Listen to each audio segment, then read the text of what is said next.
Okay, we live. Good morning. Everybody get enough coffee this morning? Good. They took care of us today. Anyway, my name's Tom Suter, and I founded the Advanced Technology Academic Research Center about 6 years ago. And I'll talk about that in a minute, but special thanks to Broadcom for this event and our GovExec friends for helping put this on and inviting me to speak today with our panel. We have with us today John Bergen, Crystal, Bill Cox, AJ Casmento, and Kevin Colbert. Actually, Kevin right here. And We're AJ. out of order, sorry. We're out of order. Well, that'll totally screw me up today. Thank you.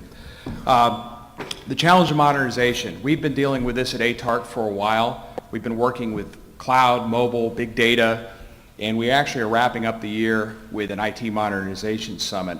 And one of the things that stuck out to me, I got approached by the Technology Modernization Fund folks at GSA. For those of you who know, there's $100 million out there that OMB has set out to modernize government. Well, one of the big problems why they reached out to ATARC is they were having problems with agencies taking the money, because you take the money and you pay it back. So I think we definitely have a lot of challenges, a lot of them cultural. And I look at, I was talking to the Air Force the other day, and they have all these jets on their flight line. And some of these areas don't have Wi-Fi, but what they would like to do is use iPads to do routine maintenance. They want to start using AI so they know when to replace parts and do some predictive analytics. Probably their biggest challenge right now is that all that data is in a mainframe system, and to do anything different, they have to use their COBOL programmers to reprogram everything. So it's kind of hard to modernize and do these types of things when you don't have that infrastructure. I saw a movie this last weekend. I don't know if you've seen it. Has anybody seen First Man yet? It's about the going to the moon, the United States effort to go to the moon. And one of the quotes that stuck out to me, of course, it's by Robert Kennedy. And I won't even try to simulate his accent since I'm from Pittsburgh. But we do these things not because they are easy, but because they are hard. And modernizing your systems are definitely on the hard side. So I'm going to get into the panel here. We're going to go about 20 minutes with the panelists speaking, and then we're going to make it a discussion. And I'm going to go rove. I've had way too much coffee. I need to work out some of my nervous energy out with the crowd. We don't want any procurement questions. That's a no-no. That'll make it so I never get invited back here again. Especially any procurements using Star Wars type of things going on there. So we're going to just stay away from that. We don't want to make any news in a negative way here. But let's maybe start off with John, if you want to speak a little bit about what you're doing over in the DoD. Sure. That'd be great. So everybody, I'm John Bergen. I know a number of you. It's always exciting to see the same happy faces. I'm the Business Technology Officer for the Department of Defense Chief Information Officer. I'm on loan to the Chief Management Officer to do business transformation for the department. We call it Reform Management, and it's basically the Technology Modernization Fund within the Department of Defense, right? We have enough capital. How do we realign existing capital to get to new outcomes? So we're doing category management, we're doing technology modernization, we're doing technology obsolescence. My favorite effort we'll likely talk about is our civilian personnel system, where we started the conversation with, to move forward, we have to leave the past behind. And that's hard, especially with HR staff. So we're making some of those tough decisions and making the fiscal commitments to deliver back, and I believe the Deputy Secretary reported back to Congress $230 million delivered in FY18 as a result of my team's effort. So, it's real money, it's on the board, and I'm happy with what we're doing. Great. And our budgets are getting constantly eaten up by O&M as these let things age. How do I finance that? How do I get do you use capital working funds? Do you try to find some easier targets? How do you do it? Is it a blend? So I think there's a legacy federal procurement mindset that says O&M is bad and O&M is legacy spend. Cloud is all O&M. I love it. As a service is all O&M. I love it. O&M is the best thing since sliced bread. It's flexible. It's semper gumby to its heart. So the legacy construct of the 1980s, 1990s technology thinking of I need procurement dollars and research development, test and engineering dollars, I have to have those in a 30-10, 60 blend. We've got to walk away from that mindset, and by walking away from that mindset and approaching the problem differently with our partners at GSA, we've really unlocked a free source of capital. It's not great if you have a sustainment contract, but it's great for the Department of Defense and our warfighters. So I think it's not an issue of do we have enough money, it's an issue of are we creative enough? Right. And will Congress let us be creative enough? But that's always the beg. You always go to mom and dad and say, please let me. Right. And I know we have a mix of industry and government, but one of the biggest challenges we have is this procurement thing. So we have Crystal here to maybe shed some light on some of the new things they're doing over with the category IT management team. So hi, Crystal Philcox. I'm the Deputy Assistant Commissioner for IT Category Management at GSA. And in our organization, what we really do is pull together all of the industry folks who are working, who have modernization offerings, help them shape that in a way that government can use it. We also are out working with agencies all the time, helping them understand what's available in the marketplace, understanding how they can bring that into their organizations and use it and modernize in a way that is efficient and it creates cost savings for them.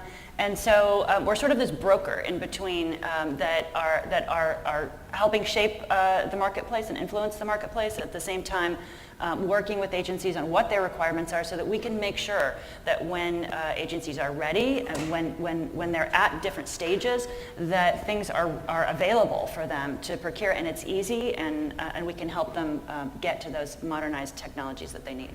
Yeah, and maybe sometimes people think of category IT management as a GSA effort. It's really across government. So Absolutely. You're referring to them not all the time that a GSA vehicle might be the most appropriate.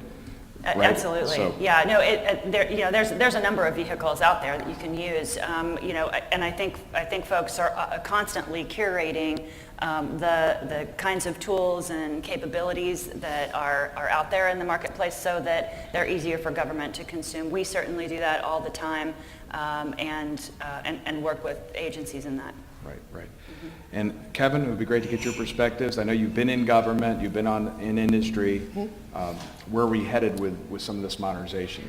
So I'm Kevin Kalmbach, Master Solutions Consultant over at Hitachi Vantara Federal. And we're sort of the federal arm of Vantara. Vantara is the data arm of Hitachi, which is a much larger corporation. But from the industry perspective, right, these what we consider cloud technologies are already in the systems today. So whatever you buy, it's going to be there. How does that get used? And so we're actually pushing, we're widely respected in the data center. Everybody understands what the mainframe does. We know what COBOL is.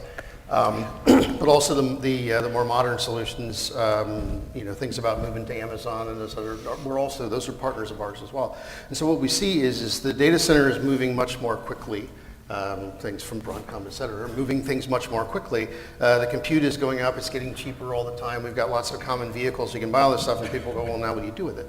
And so what we feel is that we're adding additional value to the solution by doing things like much better management of metadata, adding the ability to add AI and automated response to give agility to the systems. So if you're governing your system well, and you're actually modernizing the way you manage these solutions, you can understand how to meter things by the drink, or how to follow a green initiative to do follow the sun for your compute.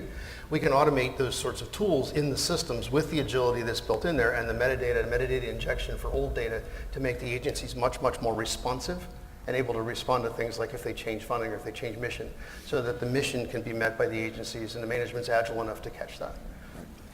And how, I know you get exposure to the commercial world. Where's the Fortune 1000 sit as compared to the federal government? Is it that much different? Is it quite a bit different? Or who has more money, right? Yeah, who has more money? All the tools are there. If you want to buy what the Fortune 1000 is buying right now, and you're in a government agency, call Crystal's folks, right? There's a vehicle out there to do that. The question is, what do you want to do with that? And that's where there's this divergence. The government is working with a slightly different set of rules, right? The IT is the same, but the mission of a federal agency is different than like a Google, right? They have intellectual property, they have things to protect, and they have profit lines and investors to worry about, and the government doesn't have those sorts of drivers. It's a different thing. So to meet the various missions, they have to do things slightly differently. Yeah. I was just down at Gartner, and you can definitely tell that maybe government's not right there. It's not as far behind as we think. I think the biggest challenge that we have, though, is that the pace of technology change is fast, and we're have the potential to lag it further behind if we don't pull it together here. And AJ? So I actually think, John, that's a, sorry, sorry, Tom. I actually think, Tom, that last statement's a really good point. I think one of the things that makes life really interesting at the moment is that the rate of change in IT is faster than it ever has been before.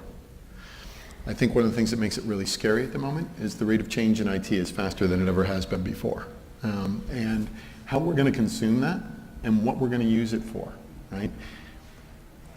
I was not the first person, when somebody put a camera into a smartphone, I was not the first person to think, oh wow, that'll be really cool. I'll be able to deposit checks without ever going near my brick and mortar bank, right? I was not that guy. So I'm not the right person to ask what's going to be the next really, really cool application. But I was watching a presentation just 2 days ago by a gentleman who runs a firm that does genome analysis, human genome analysis. And they're now at a point where it's less than $1,000 to completely map a single individual's genome, and then you start looking at, okay, if I can now do comparisons of thousands of these, and he was talking about 200,000 of these instances, what's my cycle time? How do I get it through? So that to the point you were making about compute cycle and faster environments, absolutely, and those enable applications that we don't really know what they're going to be yet, right? There's people that are out there thinking that out. What I would say though is that one of the things I've noticed over the last few decades is that this modernization tends to be a cycle not unlike widening the highway, right? When you widen a portion of the beltway, right? If it's not the parking lot that it frequently gets this morning, yeah. What that lets you do is find the next narrow point in the beltway.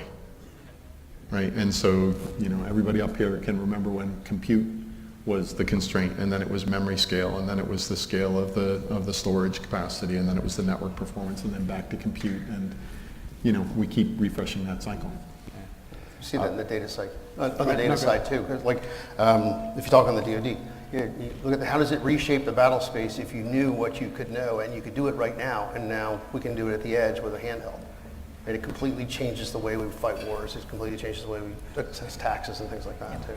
Well, let's the other pull the thing, thread on that. Yeah, no, the other thing I think was really interesting for government in that space is, I've had at least 4 companies come and show me their data analytics stacks, right, that they're trying to sell government in the last 2 months. So it's out there, and we really, as government agencies, need to be able to take advantage of that. I think there's huge opportunity in the space of fraud and identity theft detection, and if we start to get really good at harnessing that data and developing the kinds of data models that we need to do that kind of work, there's a lot of potential there.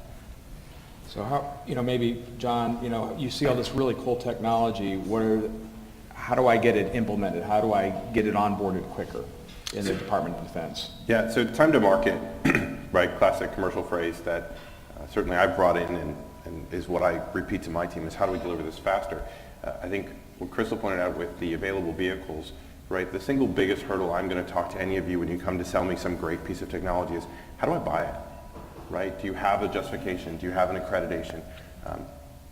If you can't answer those questions, I'm at a disadvantage, and I phone a friend and I say, hey, I need a favor. And hopefully, in their plethora of contracts, there's something that's pre-competed, or you've got to go do a full solicitation. Time to market is really driven by the acquisition cycle because we are not creative enough on the government side to find vehicles and accept the constraints implied by existing vehicles. There are sufficient vehicles to buy darn near everything very, very quickly. We, however, often resort to hubris and say, well, my requirements are different. I am special. The mil-spec language, which is a slur in my mind, is, well, we are special and our data review requirements are different than healthcare. Oh wait, I run 54 hospitals and 300 clinics. Maybe I don't have any different requirements than Innova for that type of data. So domain-specific requirements exist, but then it's a time to market. Let's leverage the contracts and partner with the rest of the federal government or our mission partners and allies. So overseas, I do a lot of work with the Australians and the United Kingdom. We have a lot of options, and I think the biggest challenge for all of you when interacting with government staff is, hey, have you looked at a pre-competed vehicle, SOUP, Schedule 70, CIOCS? to break down that 6 to 1 year cycle time and say, hey, well, I'm on this vehicle, you can go and do this quickly. And then it becomes the technologist's problem instead of the acquisitioneer's problem. And I think that that's where it gets exciting, because we have not had enough pressure applied to the technologists. We've had too much pressure applied and too much blame on the contracting officers. It is our fault for not being creative. We go to contracting officers and say, solve this. So that is my concern. And I think there's a way through it, but we have to be creative, and you have to help us be creative by saying, hey, did you think about vehicle at organization Y that isn't your home organization? That's a great point. And I'll give you an example of that. GSA spent probably 2 years putting together the EIS vehicle, the Enterprise Infrastructure Solutions vehicle, which is basically going to deliver about 40% of the telecom infrastructure and network infrastructure for all of government in the coming years, and it has amazing stuff in it. It's got, I mean, you can do. It will take us into 5G. It will in the future. It will. It's got cloud in it. It'll allow you to go, to move to Ethernet. It'll allow you to do software-defined networks. So there are things in place that can help you really create the infrastructure that you need to do this kind of the kind of data analytics that can really advance your mission. So yes, I have a little experience. I worked on FTS 2000, 2001 networks and EIS to a degree. How do you get the government agencies to, rather than get a T1 at the USDA to every remote location, and maybe think of some different ways to do it? How does GSA and really be a consultant in that aspect? Yeah, and we've got folks we actually have contractors who are out working with agencies right now, helping them transition. It's such a great time in government right now for IT modernization. We're working very closely with OMB on delivering the IT modernization report to the president. We have about 50% of the actions out of that report. And working very closely with them on the president's management agenda and the goals in the president's management agenda, and helping agencies move toward that. So we've got folks out that are contractors that are out working with folks on that transition and on network and infrastructure modernization. We've also got the centers of excellence that are delving very deep in USDA and now about to enter into HUD.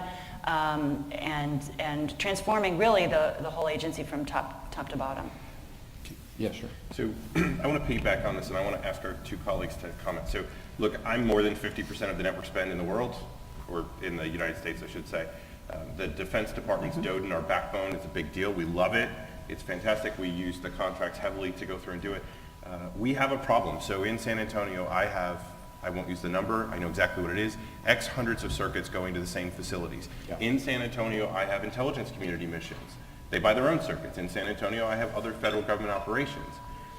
Partnering with GSA as we start to transition into EIS, we're going to look to rationalize and leverage, and guys, no offense, your commodity delivery, because Hitachi's not special, Broadcom's not special, you're delivering commodity assets for us as we're consuming them. And it's important that the government approach these interchangeable pieces, whether it's a Broadcom switch or a Cisco switch or a Juniper something or whatever, as we commoditize these assets and go out to service delivery, I'm going and saying, I need this level of connectivity to a location using this contract.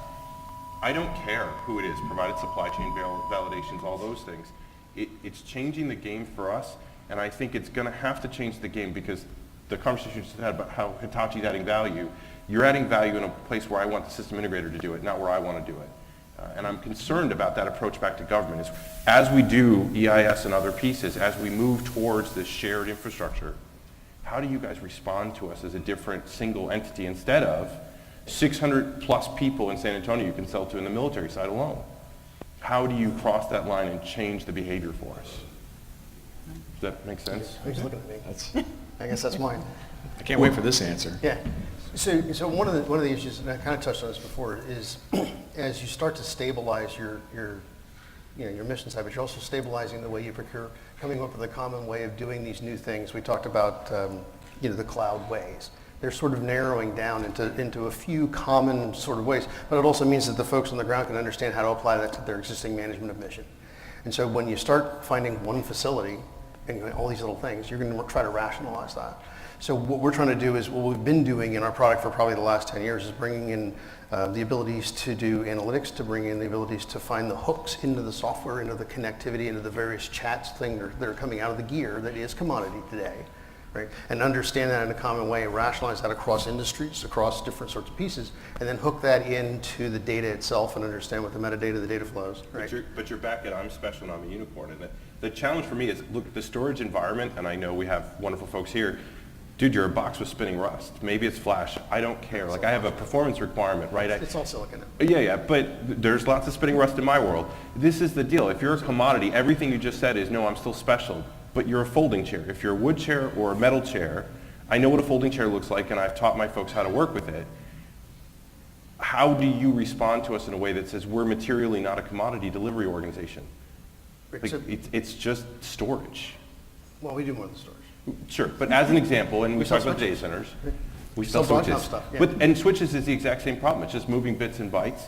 And as we go to software-defined networks, like, I love a number of companies that don't make any of the high-end pieces you put in, and they do it all on a software server, living in a virtualization layer somewhere, and the box is literally just moving light. Right, so back to your original point. So the point is we've moved up in the data center maturity rate. Hitachi started off 60 years ago with mainframes. Right? We've been in the data center ever since. It's not just about the core technology, right, or the backhoes or whatever that we do. It's about making sure that the mission or the business process, the lines of business that are happening in the data center at that location are rationalized to the point where you can manage them effectively and move forward. So that's how you get value out of your business process. Sorry, that's how my system integrators get value. And I think that's, sorry, as I look at EIS and I look at the way we're going, everything you've just talked in the value stack is to GDIT, Lockmart, traditional vendors. I guess my challenge to you guys is, how do you provide value back to the government when you're so far down the stack, right? The stack has shifted and you're still there, and you're looking for 600 customers to convince that your tech is awesome and you can change it. And maybe I'm misexplaining it, but this is the conversation we need to change with the industry is, don't sell me pieces and parts, sell me what you can do as a solution as part of a team, and that you're delivering that service delivery to that O&M conversation. Yeah. So let me just toss in a couple things. But first, because of the way the Broadcom is structured, all of the networking companies that you mentioned, we actually supply chips to. Absolutely. So it's not uncommon that it's actually our interfaces there. But one of the things that you see us doing quite a bit is putting open standard interfaces into the platform, so RESTful APIs into the platforms, things of that nature that are going to let you talk to the platform from whatever tools you want to choose. I don't know, my teams, my colleagues don't necessarily know what's in your mind for where you want to go next month or next 6 months or in the next 2 years. So the best things we can do around this is provide you with both the interfaces and to the point that Kevin made, the analytics that we build into the hardware. So, the data you want to pull the data. The interfaces you want to use to manage it. Do it in a common way that fits your environment. I think that's going to have to be the way that we begin to respond to what you're describing. I think GSA has a little bit of a role here because we are the folks who can go out and talk to agencies, figure out what solution sets you're actually trying to pull together and develop. And then as we hear what those are, as those start to coalesce and come together, we can do things like encourage partnerships, encourage folks to come together and offer those solution sets.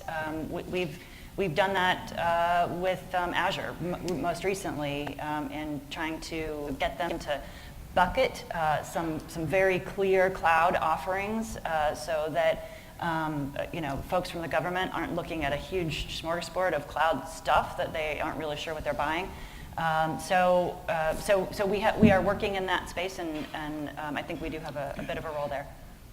One thing that I've seen, we have some kind of not really great ways to do things. It doesn't happen as much in the private sector, but to have ABC integrator, they're incentivized to increase bodies. And sometimes they don't like automation, they don't like innovation, but one of the models that I've seen that's worked is when the integrator partners with the government and they have a share in savings, and they can get if they install the most efficient gear out there, that helps them save the government money and they make more money. Okay, so no, the government has to do oversight. If a contractor is padding a contract and the government is not appropriately overseeing the contract, fail on the contracting officer representative. Guys, the government has a responsibility here to be stewards of taxpayer money. The Secretary of Defense made the level of effort 3, his number 3 priority in the department is to reform the way we do business. We have a responsibility and accountability to hold these 2 guys accountable and anybody else who's in any of my facilities to deliver the best value. So the shared savings is interesting, but look, I can list 7 contracts where it didn't really work and the vendor said, well, I'm going to make more money and the money I'm going to save is less than my profit margin. And they're capitalists. I can't get mad at them for being capitalists. It's the scorpion and the frog conversation. You got to work with the system you have, and we need to be smart, capable, and effective. CPARs, or contractor performance ratings, need to be negative. If you screw up on my job, I will ding you.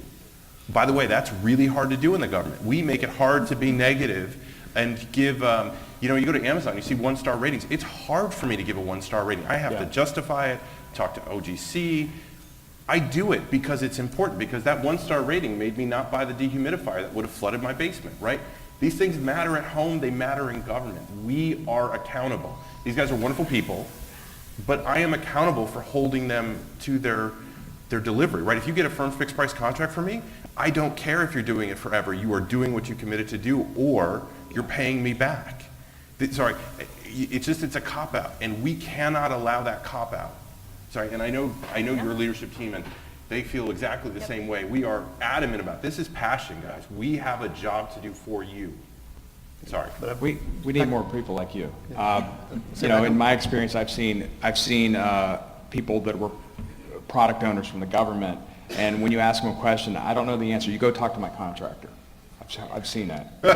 Go talk to my contractor. I've seen that also. Okay. Those people don't work for me. Yeah, good. Wow. Okay. But that's leadership, guys. This is leadership accountability. The Secretary of Defense is all about leadership accountability. It goes right down the chain, and the Deputy Secretary, look, the DSD is phenomenal as a business leader coming from Boeing and really teaching us this is where you're accountable. If I said, oh, go talk to my major or one of my colonels, he would say, no, no, no. Accountability is the leader in the room has to be able to speak to it, which means everybody I talk to on my team has to speak to it. Everybody I talk to at GSA is the same way. Everybody has that pride of ownership, and we're all in to do this right. And I'm glad industry is all into, and I know you are, so please don't take this as a pejorative. It's just, there are no cop-outs allowed anymore. Okay. I was going to say, we are building the hooks in so you can run those KPIs past your new LOBs and match it to cloud or whatever, so you've got those hooks, but people need to move on and start doing that. Yeah. And to move on, you have to leave behind. Sure. Guys, this is it. Hard. This is the hard part. decision to modernization. Continuous process improvement means everything doesn't move forward. Period. We will lose data that doesn't matter. And the person who makes the decision about the data not mattering should be the business. But if the business can't make the decision, leaders must make the decision to move forward. The O&M cost for the department, to take your legacy mainframe concept of, we have it, we've got to maintain it, I've got to tech refresh it. Tech refresh is not the answer. We have to switch. And it's very difficult. I mean, in order to do that, you have to have data transparency, right, so that the business can actually see it, which is not always easy to do. And you've got to have business folks who are able to then understand then what they need to do to retrain, to change the culture in those organizations, to change the jobs in those organizations. And that, I mean, I can set up contracts all day, but that's really the hard work inside agencies. So I would have to absolutely back that one up. One of the things that I think happens all too often in the environment is people aren't yet convinced that automation is going to let them do more interesting things. What I mean by that is that they're worried about their job security. And they see the automation come in, they see the level of stuff that can be done, right? And the first thing they freak out about is, wait, I'm not needed anymore. Right? What happens to me? What happens to my job? What happens to my, and those are all, valid concerns to any human, right? We need to make them comfortable that there's going to be even more interesting stuff for them to do once the automation takes over. I got to buy F-35s. I have to buy Columbia-class replacements.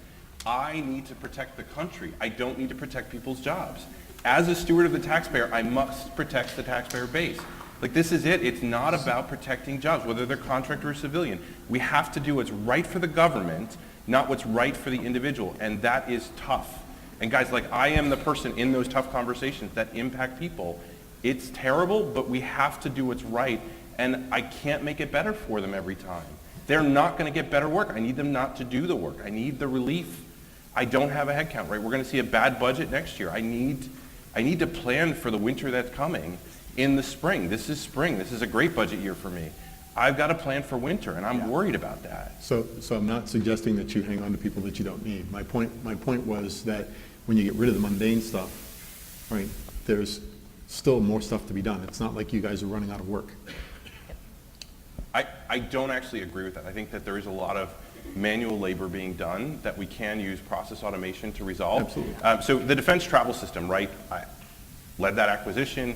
We're looking to have GSA come in as soon as we prove the security's in place. The new system's in pilot right now. We have travelers using it. We are wicked excited about leveraging a commercial system secured appropriately, and we believe in it. Guys, we ordered it to Concur. Most of you here traveling on business are using that platform. We aren't having DoD Concur. It's just Concur with the Concur mobile app. Right? We're changing the way we do it. Why? Because I was spending 4 hours a transaction auditing, reviewing, approving, and booking the travel. Commercial standard is 40 minutes. That's not work that's released that I'm going to release that person. That's a person reviewing expense reports that a computer is going to do. Don't buy inappropriate things in inappropriate places. Computers can do that. It's wonderful.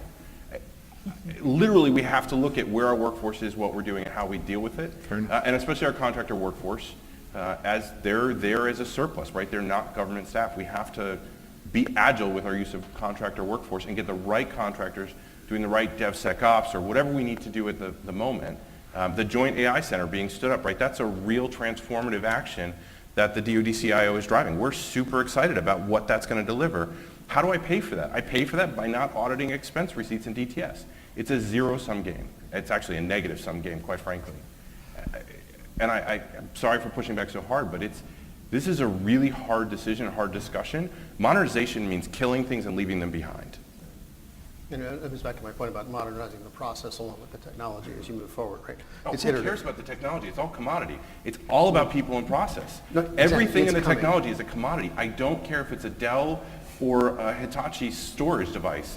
It's storage that meets the I/O requirements I have. I care about the person reviewing the ticket that goes into the storage. Like, this is the difference, guys. The technology is easy. The process and the people are hard. We're here to transform people's approach to doing work, not the tech is easy. I mean, it's all commodity stuff. I'm so far behind.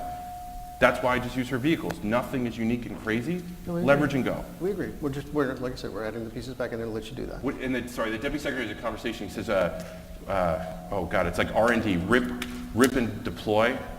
Rip the old stuff out and deploy the new stuff. And he just keeps hitting. He's like, guys, this is faster, faster, faster. Stuff won't work. You're going to see stuff that we did that didn't work, and we're going to fail smallly in increments and move quickly with limited increments, right? It's a quick pilot. If it works, scale. This is the way we're going to work through it, and it's working and delivering hundreds of millions of dollars a year back to the warfighter to pay for Columbia-class ships and other things. But we're excited about that. Bullets are good. I'm going to engage the audience, and please, this is a very shy group here. We need to pull them out of their shell. Yeah. Here we go. Give us something to talk about. Good morning. My name is Jay Mazeroff. Just a couple points. Specifically to you, Mr. Bergen, I'm a former Defense Department employee. I work for a couple of different agencies. And as far as DTS, it is known, I worked for USIS, Uniformed Service University of Health Sciences. We used to call it the detestable, terrible system because Horrendous. one of the problems, and this is just my perspective, that I found aggravating being there at 3.5 years. First of all, and it's not your fault, it's really the Secretary of Pentagon, and also Congress, and the President. They have to decide that DoD, despite the fact that there are so many different complicated agencies under the Pentagon, they need to have a uniform system. There right now, as you well know, over 20 some odd systems throughout DoD, and it presents lots of problems. I'll give you a small example. As a business manager, I had a very intelligent, highly specialized travel manager who worked with DTS. And what would happen was, about 3-4 years ago, the organization changed to an Oracle system. Now, I'm not putting down the private industry, but sometimes when you try to take a rhomboid and try to make it into a square, it doesn't work. Oracle is, unfortunately, a non-government-based system. They've had to use all kinds of programs to refab it in order for it to integrate and interface to various systems. So we had students when I was there that would try to file not only just an authorization but a voucher, would have to go 5-6 times. So instead of costing say $1, it would cost around $8-9. Why? Because every time the order would bomb up, there was another obligation. And reduce. Maybe we let them answer. Okay, so that's point one. So the second point is, I'm also a firm belief that you get the quality of the products that you buy. So it's nice to have Dell systems, but I advocate for the savings from government. They need to get top-of-the-line Apple systems in order for employees to be able to be more efficient and effective. Thank you. We're working on Apple. So, hey, as the whole of government laptop desktop procurement option, I'm the guy. We put out standards for all types of laptops and desktops and productivity devices, and we're excited for government agencies to pick the right one through an appropriately competed vehicle. I think the answer is options, and we're working very closely with, this is a deputization from GSA to say, DoD, you buy the most, make sure you're in compliance. We offer options, and we're excited about those competitive options in partnership with GSA through best-in-class vehicles. That's a terrible answer, but it's true. And as far a great as the answer. number of systems, what is your perspective? Oh, yeah, no, I'm absolutely killing systems left and right. Like, the answer is we're going to leave data behind and turn stuff off. Yeah. And guys, again, we collect stuff not because it's valuable, but it's an episode of Hoarders, right? I'm in a constant A&E episode when I look at what's in these databases. And at some point, we have to say, hey, I hope somebody else gets this, because if they stole this data, they'd spend 10 years trying to figure it out. Good for them. So we have to make those business decisions to move forward. And again, not weapon systems, really focus on business mission systems like Defense Travel System, our audit and accounting and finance systems, our ERPs, those major things that are really major muscle movers, right? That's a couple billion a year we spend on operational costs and those things. So we really need to do it right in support of the taxpayer and the warfighter. We have time for one question. So much for the audience participation piece, but does anybody have something? Better make it count if you have a good question. Yeah. No pressure or anything. So I'm not a computer guy, so I might sound a little silly, a little stupid, but I'll be brief either way. We're talking a lot about modernization and cutting out dead weight systems. Computers can do jobs like looking over travel, finance, booking faster than humans, automated transport. Like I said, I'm not really a computer guy. I just got a smartphone last year, but now I really can't live without it. So the question is, we want to cut redundancies, but what happens when systems fail and there's nothing to fall back on? Is there some sort of contingency plan, say the automated transport, for example? You don't have the drivers anymore, the automated transport stops working or is hacked for whatever reason. What do you do then? Just as an example. We get an EMP bomb, heaven forbid. Yeah. No, I mean, I think that's it's a valid point. You know, there are. I came from an agency that holds the entire country's financial data and runs it all in assembly language, which was before COBOL. So, you know, the systems failing are very real for some of these large agencies that have very old systems, and that is true across government. It's not just you know, in one or two agencies, and so it's you know, I think planning for that, making sure that you've got appropriate backups. The cloud is going to really transform that, I think, because if we can get that kind of data into the cloud, it'll be a challenge, because some of that is the reason that it's on those systems is because it's incredibly sensitive data. But if we can get it in the cloud, that's going to solve some of that. It's going to solve some of the security issues. I'll tell you what, we've been talking with SBA, and they have done a great job of moving into the cloud. They are actually getting exceptions to security rules right now from DHS so that they don't have to use the TIC architecture, which is tremendous. And I think that as we see the new TIC policy come out, that'll be it'll help a lot. It'll help as we it'll help modernize for everyone. So the TIC is the gateway between the cloud and the government networks, just so everybody knows. We call it a cloud access point, they call it the TIC. I call it slow and unable to support cloud data speeds and transfers. So there's a strong argument to be had about how do we support mission. It was a great idea until the cloud came in and screwed that plan all up. Amen. Yeah. It's true. But now we've got edge computing. And it's not just your devices, right? Guys, here's the deal. If you're talking about cloud, you're having the wrong conversation. The answer of cloud is like mainframe. It's going to be a thing you're going to use. The issue is how are you leveraging the edge so that you're not transiting all your data at huge cost to all those pipes through the EIS contract up to the cloud, right? It's all about edge computing, and we're having the wrong conversation because AI and everything else is going to live at that edge because you just can't afford to move the digital gravity. And That's security. a problem you can't Security will overcome. live at the edge as well. Amen. Well, security will live everybody. Zero trust environment. Security is everywhere. Last word for our industry colleagues? I was going to say, right, the data centers are kind of turning inside out, which is what you guys are describing, where security is becoming much more personal, right? You're using your thumbprint for everything now. Back in the mainframe, they didn't even have a thing to put the thumb on, right? It was written in assembler. But the upside of that is that everything's much more distributed, much more personal, for much more rapidly, so you don't want to centralize. So AI, the automation hooks, the tools, the metadata injection, and those sorts of things are already in the systems today, but governing those things so that the agency responds, uses the automated tools in a way we understand, and it behaves the way it's supposed to be. So if a lightning bolt takes down a power supply at a data center, the system fails around, it's more responsive, and the humans get a message, not an alert, right? And that's kind of where we're moving to. The technologies are built into all the infrastructure that are coming out today, and including the software and the operating system and the virtualization hypervisors, all that happy tech stuff. But really, it's about the organizational management modernizing so they understand how to leverage that and provide a responsible response. I mean, it's not an unusual concern. Some of the healthcare customers that I deal with, for an example, struggle with the fact that if they lose the network infrastructure, nobody remembers how to go back to paper. Right, you know, press hard, you're making 6 copies, the goldenrod version goes to accounting, right? You know, that kind of stuff, right? They literally don't know how to go back to that. So I think don't confuse, and I'm going to take the huge risk of trying to put words into John's mouth.